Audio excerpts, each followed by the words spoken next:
भक्तों, जय श्री कृष्णा। आज की हमारी कथा का प्रसंग बड़ा ही रोचक है। आज हम मनु की तृतीय पुत्री प्रसूति के बारे में विस्तार से जानेंगे। प्रसूति का विवाह ब्रह्मा जी के पुत्र प्रजापति दक्ष के साथ में संपन्न हुआ। उनसे 16 कन्याएं उत्पन्न हुई। 13 कन्याओं का विवाह धर्म के साथ हुआ। 14वीं कन्या स्वाहा का विवाह अग्नि के साथ हुआ।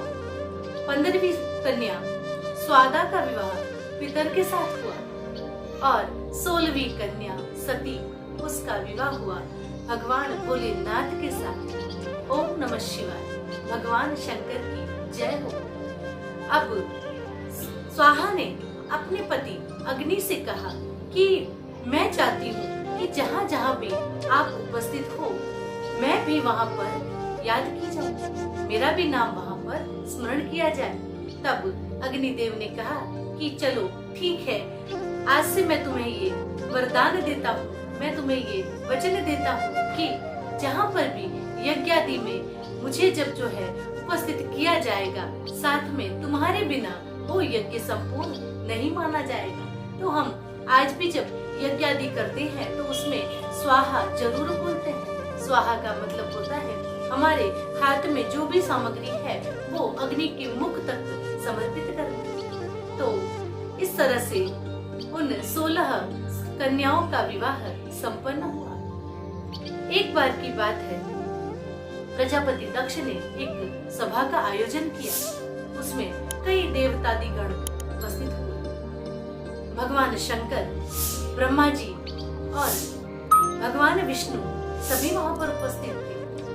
जब प्रजापति दक्ष वहां पर आए तो जितने भी देवता गण थे वो सभी उनके अभिवादन में खड़े हो गए। लेकिन महादेव तपस्या में लीन थे, ध्यान में मग्न थे, तो वो उनका अभिवादन ना कर पाए। यह देखकर कि सभी तो वहां पर उनके अभिवादन में खड़े हुए और भगवान शिव ने ऐसा नहीं किया, ध्यान में मग्न रहे, तो प्रजापति दक्ष नाराज हो गए और क्रोध में आकर उन्होंने शिव को कहना प्रारंभ किया कि ये तो ब्रह्मा जी ने बोला था, मेरे पिता ने बोला था, इसलिए मैंने मेरे पुत्री का विवाह आपसे किया। तो यानी कि आप भी मेरे पुत्र के समान हुए, तो आपको मेरे अभिवादन में खड़ा नहीं होना चाहिए क्या? आपने बहुत ही गलत किया है। अब भगवान भोलेनाथ ने इस प्रकार की बातें सुनकर वहाँ ठहरना उचित ना समझा और वो वहाँ से उस सभा से चले गए। अब जब वहाँ से वो वापस अपने स्थान पर पहुँचे तब उन्होंने माता सती को वहाँ का एक भी वृत्तांत दिया, वहाँ का जितनी भी बातें थी, वहाँ की जो भी बात थी वो माता सती को नहीं बताई। अब समय बीतता गया और प्रजापति दक्ष ने एक बार वाजपेयी यज्ञ का आयोजन किया। जब यज्ञ का आयोजन किया तो जितने भी देवी देवता गण पितर जितने भी थे सबको वहां पर आमंत्रित किया, लेकिन भगवान शिव को आमंत्रित नहीं किया, उनको निमंत्रण नहीं भेजा। वो नाराजगी अभी भी उनकी बनी हुई थी। उन्होंने भगवान शिव को नहीं बुलाया, अपनी बेटी को भी निमंत्रण नहीं भेजा। अब जब कैलाश पर्वत पर माता सती बैठे थे तो उन्होंने देखा कि कई देवी देवता वहाँ गाते बजाते गुजर रहे हैं, वहाँ से जा रहे हैं। तो उन्होंने भगवान शिव से पूछा कि आज ये क्या माजरा है, मुझे कुछ भी समझ में नहीं आ रहा है, ये सभी देवी देवता कहाँ जा रहे हैं? तब भगवान शिव ने बताया कि तुम्हारे पिता ने वाजपेयी यज्ञ का आयोजन किया है, ये सभी वहीं पर जा रहे हैं। तब पिता का नाम सुनकर सती के मन में आह्लाद उत्पन्न होने लगा। एक जो माता पिता के प्रति प्रेम होता है वो एकदम से उमड़ने लगा। उन्होंने भगवान शिव से कहा कि मैं भी वहां पर जाऊंगी। भगवान शिव ने कहा कि हमें निमंत्रण नहीं है तो हम वहां पर नहीं जा सकते हैं, लेकिन माता सती जिद पर आ गए।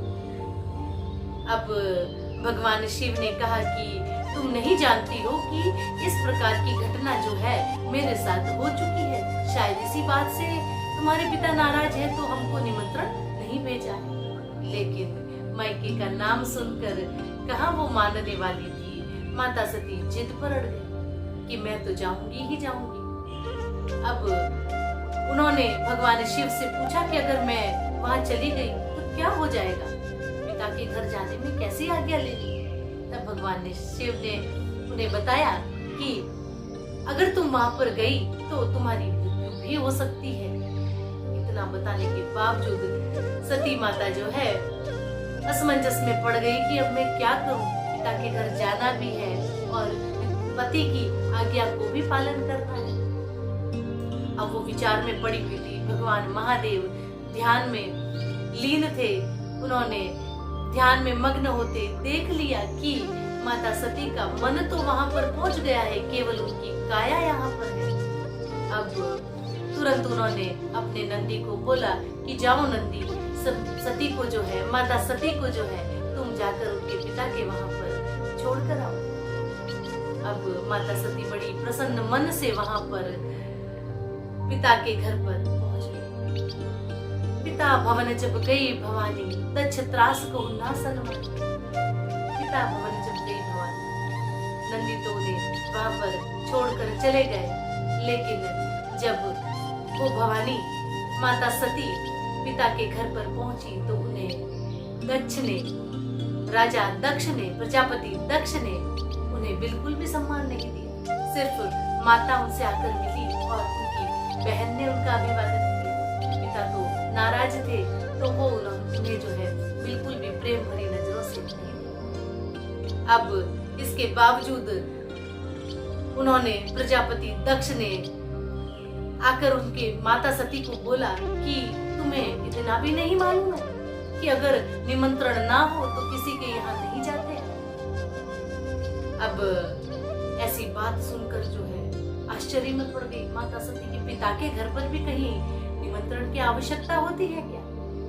अब प्रजापति दक्ष तो फिर कहने लगे कि तुम्हारे पति को बिल्कुल नहीं मालूम है कि बड़ों के सम्मान में कैसे अभिवादन किया जाता है, और तुम्हें भी इतना नहीं मालूम है कि बिना निमंत्रण किसी के यहाँ पर पहुंचा नहीं जाता है। तुम दोनों ही एक समान हो, तुम दोनों ही एक जैसे हो।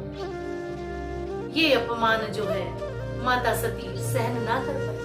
खुद का अपमान तो हुआ ही, लेकिन अपने पति का अपमान बिल्कुल सहन ना कर पाई। अब माता सती ने अपने पिता से कहा कि पिताजी, माफी चाहती हूँ, लेकिन अब मैं प्रजापति दक्ष की पुत्री कहलाने के लायक नहीं हूँ, इसलिए मैं अपने देह को त्याग करती हूँ। अभी मैं जो है योग अग्नि से अपने शरीर को भस्म कर दूंगी। प्रजापति फिर भी क्रोध में ही थे। अब माता सती जो है यज्ञ के पास में बैठ गई और योग अग्नि से जो है अपने आप को भस्म कर दिया। इतना देखते ही चारों तरफ हाहाकार मच गई। देवी देवता गण इधर उधर भागने लगे, भगदड़ मच गई। उन्हें मालूम था कि माता सती का ये जो योग अग्नि द्वारा अपने आप को जो अंत करना हुआ है, ये भोलेनाथ कदापि सहन ना कर पाए। भारी भगदड़ मच गई वहां। हाहाकार मचने के बाद नारद जी ने जाकर भगवान भोलेनाथ को जब ये खबर सुनाई तो भगवान भोलेनाथ एकदम से क्रोध में आ गए। क्रोध की अग्नि उनमें प्रज्वलित होने लगी।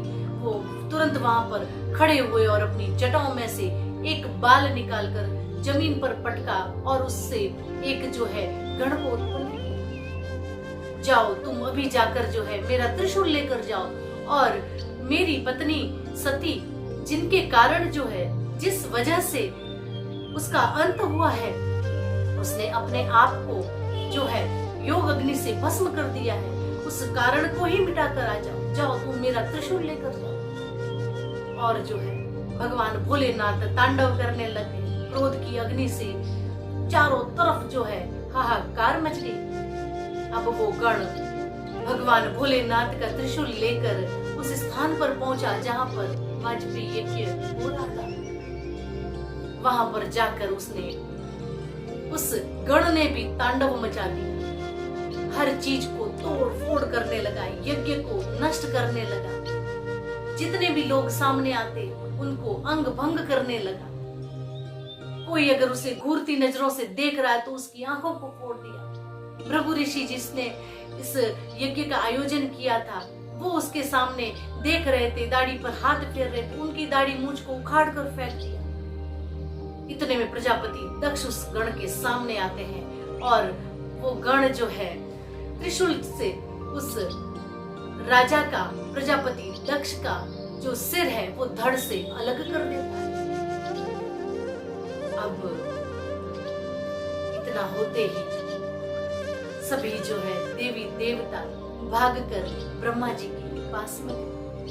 हे प्रभु रक्षा कीजिए, क्या तांडव चल रहा है, इस प्रकार से तो सभी जो है सभी का अंत हो जाएगा, कुछ कीजिए प्रभु, कुछ कीजिए। ब्रह्मा जी ने बोला कि भगवान विष्णु और मैं, इसके अलावा भगवान शिव, हम तीनों में से कोई भी अगर वहां पर उपस्थित नहीं था तो तुम लोग वहां पर कैसे पहुंच गए? उस वाजपेयी यज्ञ में तुम कैसे वहां चले गए? जहां हम भी नहीं थे वहां तुम कैसे पहुंच गए? ऐसी बातें सुनकर देवी देवता जो है और अनुनय विनय करने लगे, प्रभु अब आप ही बचा सकते हैं। ब्रह्मा जी ने कहा मैं नहीं बचा सकता हूँ, आप सब जाइए भगवान शिव के पास जाइए, भगवान भोलेनाथ के चरण पकड़िए, वो ही कुछ कर सकते हैं। अब सभी देवी देवता डरते डरते जो है भगवान शिव के पास पहुंचे। वहां उनका तांडव शुरू था। सभी बड़े डरे हुए, सहमे हुए, भयभीत से हुए उनके सामने जाकर अनुनय विनय करने लगे, प्रभु क्षमा कीजिए, गलती हो गई, आगे से हम ध्यान रखेंगे, हम नादान थे, उल्लास में हम जो है पहुंच गए वहां पर। अब भगवान शिव ने अपना तांडव बंद किया और थोड़े से शांत हुए और उन्होंने फिर से जो है जो राजा दक्ष का सिर धड़ से अलग हो गया था उसको जोड़ा, लेकिन किसी के सिर को नहीं जोड़ा। उन्होंने किसके सिर को जोड़ा? भगवान शिव ने कहा कि हर समय प्रजापति दक्ष मैं करता रहता था, ये मैंने किया, ये मैंने किया, ये तो मेरा है। इस मैं की भावना ने ही इसका अंत किया है, मैं यानी कि अहंकार। तो बार बार मैं करने के कारण मैं इसके धड़ के साथ में बकरे का सिर जोड़ूं। अब प्रजापति दक्ष का जो शरीर था उसके ऊपर जो है बकरे का सिर जोड़ दिया गया। बकरे का सिर जोड़ने के बाद में यज्ञ आदि वेदी जो है वहां पर जो नष्ट कर दी गई थी उसको भी सुधारा गया। जितने भी देवी देवताओं के अंग भंग किए थे वो भी उन्होंने सही। अब सब कुछ सही होने के बाद में उस यज्ञ को बहुत ही जो है अच्छे ढंग से पुनः जो है उसको संपन्न किया गया। लेकिन जब माता सती यज्ञ की वेदी के पास में बैठकर योग अग्नि से स्वयं को भस्म कर रहे थे तब उन्होंने एक बात भगवान शिव को, भगवान भोलेनाथ को याद करके वो बार बार कह रही थी, अपने पति को वो जो है याद कर रही थी। सती मरत हरि सन बरु मांगा, जन्म जन्म सिर पद अनुरागा। माता सती जब अपनी देह को त्याग रही थी तब बार बार भगवान शिव के प्रति अनुराग उत्पन्न हो रहा था और बार बार यही कह रहे थे कि मुझे हर जन्म में आपका ही साथ प्राप्त हो। तो ऐसा ही हुआ कि माता सती जो है अगले जन्म में भी भगवान शिव की ही पत्नी बनी। तो प्रजापति दक्ष का अहंकार किस प्रकार से नष्ट हुआ और माता सती का अपने पति के प्रति अनुराग हमने इस कथा के माध्यम से जाना। मिलते हैं इसी प्रकार के एक रोचक और प्रेरणादायक प्रसंग के साथ में। राधे राधे, जय श्री कृष्ण।